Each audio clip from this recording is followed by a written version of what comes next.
Hello? You hear me? Oh, yes, I hear me.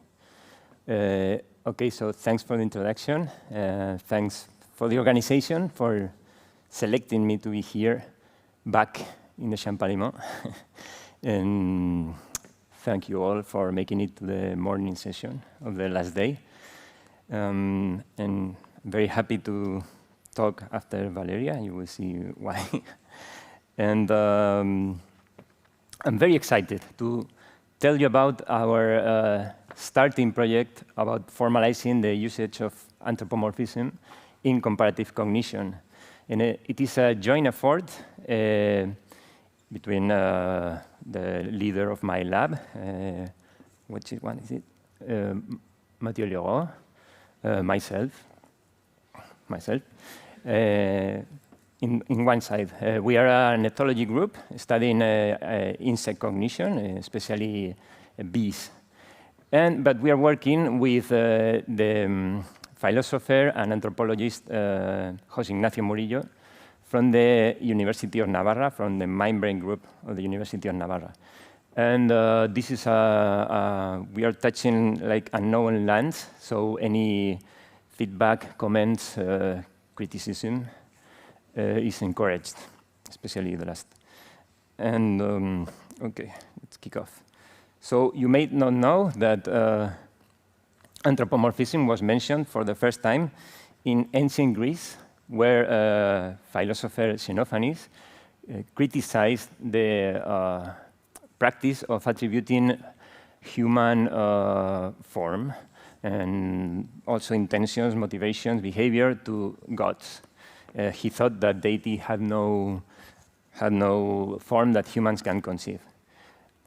And this definition has evolved, and nowadays it is it is more based on attributing human characteristics and emotions and cognition to animals, but also to clouds and rocks and to toys that have their own anthropomorphic toys, and even human-made objects. We might be upset with them. And what I'm going to defend here is that we should use, we can and should use anthropomorphism in studying animal cognition to do rigorous science, and let's see why and how. And anthropomorphism has been around in the study of animal behavior since the early naturalists of the 19th century used it to understand and to disseminate the animal world. And especially, I'm thinking of Darwin, of course, and Darwinists like George Romains that use it because for them to show similarities, both physical and mental, between humans and other animals was like a key proof of evolutionary continuity between man and the animals. And for example, in The Descent of Man, Darwin said that there is no fundamental difference between man and the higher mammals in their mental faculties. And also, in The Descent of Man, he said that the lower animals, like man, manifestly feel pleasure and pain, and happiness and misery. And he devoted a full book, The Expression of the Emotions, to investigate the animal origin of our emotions, of human emotions.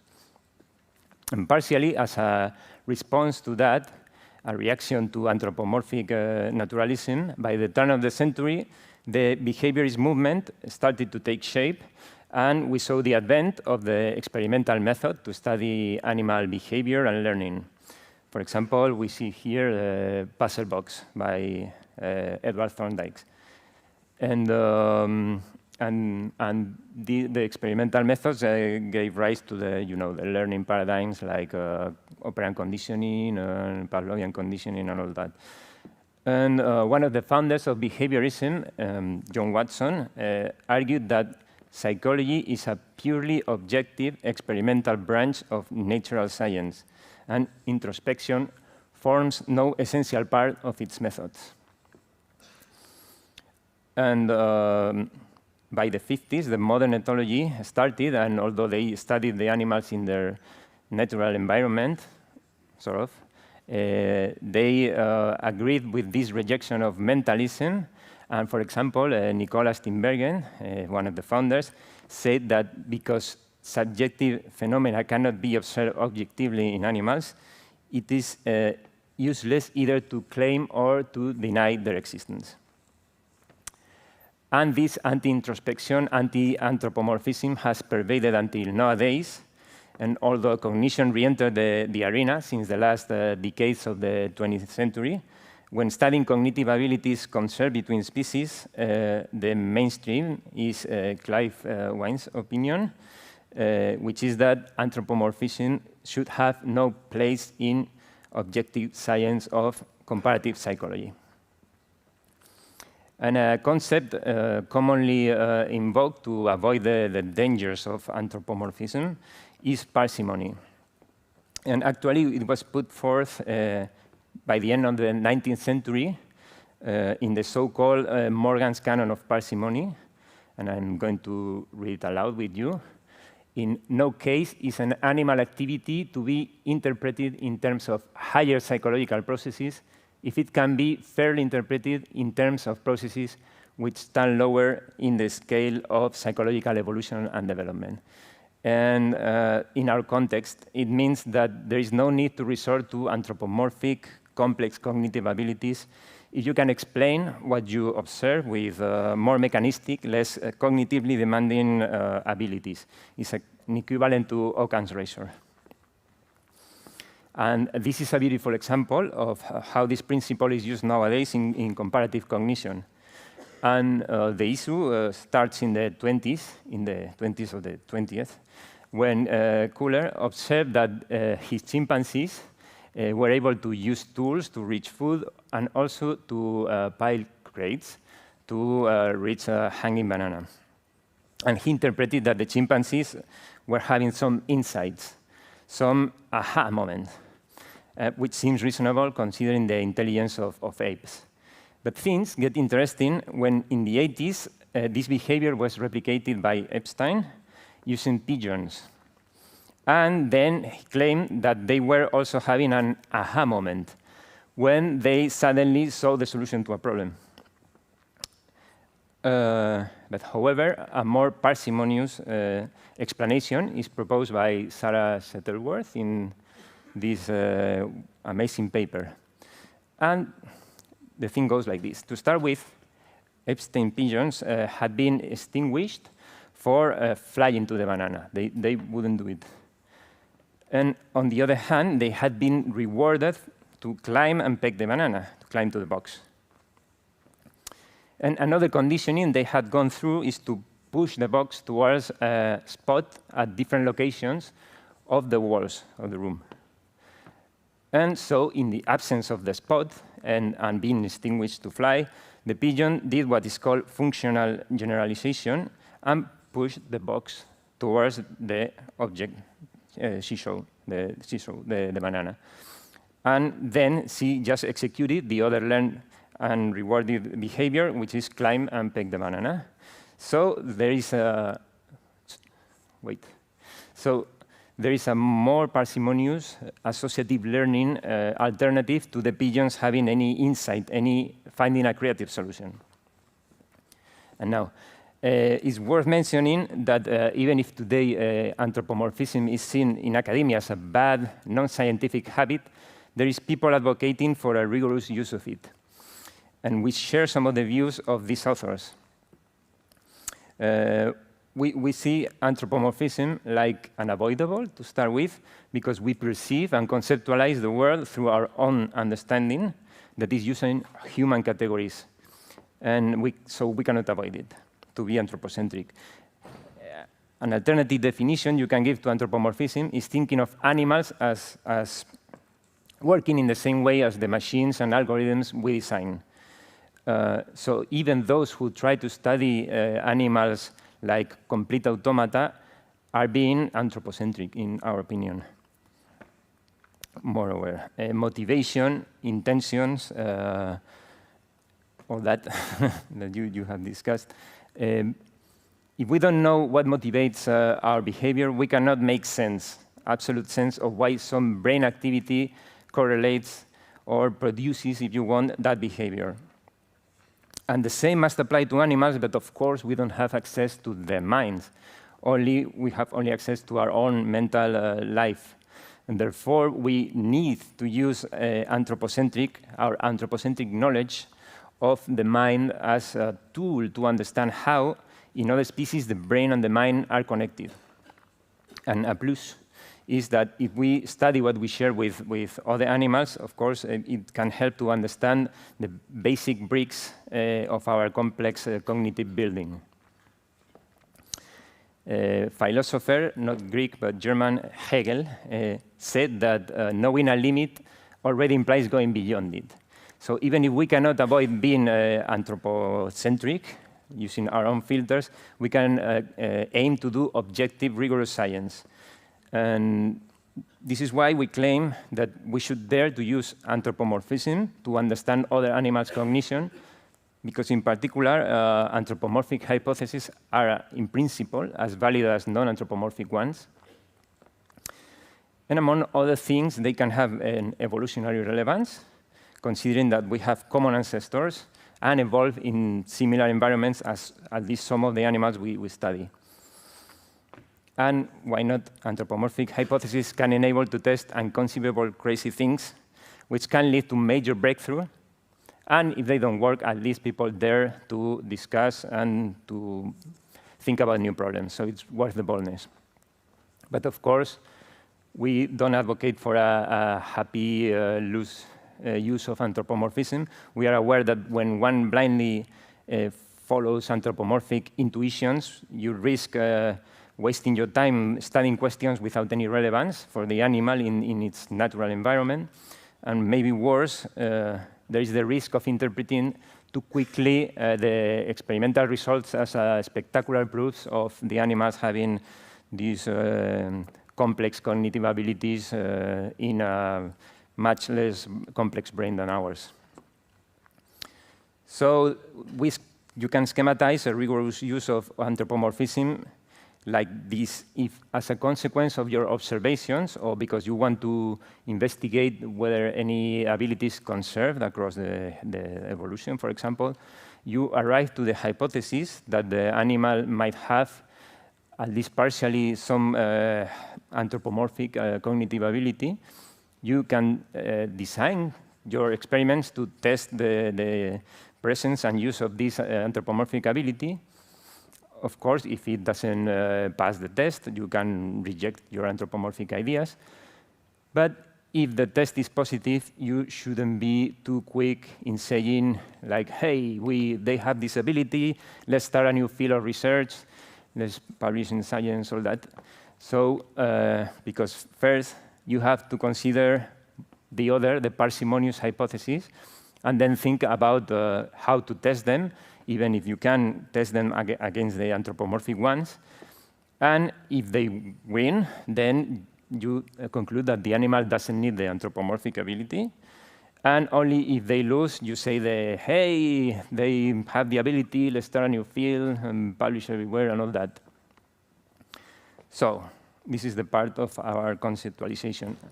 Now I want to discuss some examples in animal cognition, which is an old field, but is like very much growing nowadays, with new amazing ideas that we wouldn't have dared to test some decades ago. And insects are ideal models because, to start with, they don't look like us, thanks God, and which makes anthropomorphism much less natural. Also, they have brains much very different from ours, and which are much smaller than ours, like having typically less than 1 million neurons. And this favors always the parsimonious option, at least in principle. And an example where anthropomorphic conclusions were extracted too quickly was in relation of whether bees are able to perform numerosity judgments and operations. And in this experiment, the bees were rewarded to go to visit the stimuli with a lower number of items, and they were punished when they were to the ones with the higher number. And there were other bees trained in the opposite way. And so in the test phase, the ones that were trained to go to lower, they still go to lower to eat them with less stimuli, with less spots. And the ones trained to higher go to higher. But moreover, in some test trials, they are confronted with a stimuli with no items and a stimuli with some spots. And they see that the ones that were trained to go to the lower number go to the 0, and the ones that were trained to go to the higher number go to the 1 with spots. So the authors conclude that they have the concept, the bees, have the concept of lower than and higher than, and they can situate the 0 at the lower scale of a numerosity, 43210. But they had not considered all the parsimonious options, and this is what these other authors did. And they considered that the bees, instead of counting, might be learning some quantities, some continuous quantities that correlate with numerosity, like the total length of the edges, or the convex hull, or the spatial frequency of the drawings. So they trained the bees with the same stimuli as the other authors, but for the test, they designed these kind of figures. For example, in this case, this one has less elements than this one, but has a longer edges and higher convex hull and higher spatial frequency. And what happens? That the bees that were rewarded to go to, say, a higher number, instead to going here, they go to here. And moreover, these authors designed a very simple neural network where the neurons were sensitive to each one to a specific range of spatial frequencies. And this network performs, once tuned, in the same way as the bees when they had to choose between 0 and some quantity. So does this mean that the bees don't have a sense of numerosity? No, probably they have some. But in the previous experiments, it was not enough substantiated. Another example where anthropomorphic hypotheses have been put forth is social learning. And social learning was discussed for the first time by Darwin, who showed that bumblebees dig holes in spurs and got the nectar. And he describes that some bees were observing and ended up performing the same behavior. And he uses these very anthropomorphic categories to try to figure out what was happening. He says, I think the honey bees either saw the bumblebees and understood what they were doing, or they merely imitated. It's a case of acquired knowledge. So all very anthropomorphic. And the authors that relate this tested the bumblebees robbing the nectar from more than 1 century. So it took more than 1 century to do the experiment. And the experiment I want to discuss is this one, in which a demonstrator bumblebee goes to forage in a flower of a particular color, and other bumblebee that was observing goes, when it's allowed to enter the arena, goes to the same flower, but then forages only or preferentially in flowers of the same color, which looks like a very complex thing, like learning a strategy from others. But the authors themselves consider a more parsimonious alternative, which is based on associative learning, noting that the two foragers had foraged prior to the experiment together, so probably they learned to associate conspecifics with food. And in the experiment, the one observing probably associates the other conspecific with the flower of the particular color. So by second-order conditioning, it associates the color with the reward. And they even realized that the bumblebees learn to associate the food with fake, this is not a real bumblebee, with fake bees and with objects. But they still wonder that maybe there is some social component on the learning, not just associative. So they test this, comparing the behavior of bees that learn from others, from the behavior of bees that learn from a fake bee or from an object. And what they see is that in all cases, the bee goes to the place where the food is, because they did the association. But when the thing is not a real bee, the learner just stays in the same place. Whereas when the demonstrator was a real bee, the learner also goes to other flowers of the same color. So there is, the authors deduced that there is a social component that makes the association more stronger. The bees learn something else.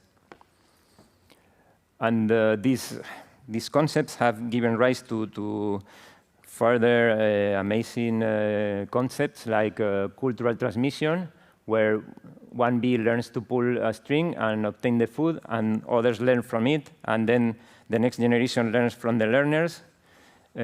Also, these bees had to solve a two-solution puzzle, and which are equally valid, but then one solution becomes dominant because the others start to imitate. And sometimes it's the blue, the one that dominates, and in other cases it's the red one. Here, bees learn which of the yellow balls they have to roll to obtain the food, and then the observer not only learns this, but can innovate. When there is a black ball, which is the best, she can innovate and roll the black one. And also, this social learning has pervaded to other animals not considered to be previously social learners, like bees, the Drosophila, where the choice of the color of the mate is inherited through generations. Inherited is maintained. And so big anthropomorphic questions are being asked in the last decade because of all these experiments. For example, the question whether bees have emotions and whether they are able to play and to enjoy. And also whether they feel pain. And this has big consequences. For example, in social issues, when we should we care for insects' welfare when we store them for food or to feed livestock or for research. And the mother of all philosophical questions, they have any subjective experience? And even more, are they conscious or self-conscious? And to some, this may sound like they might be horrified by these kind of questions. But as T.S. Eliot said, only those who will risk going too far can possibly find out how far can one go. Thank you very much.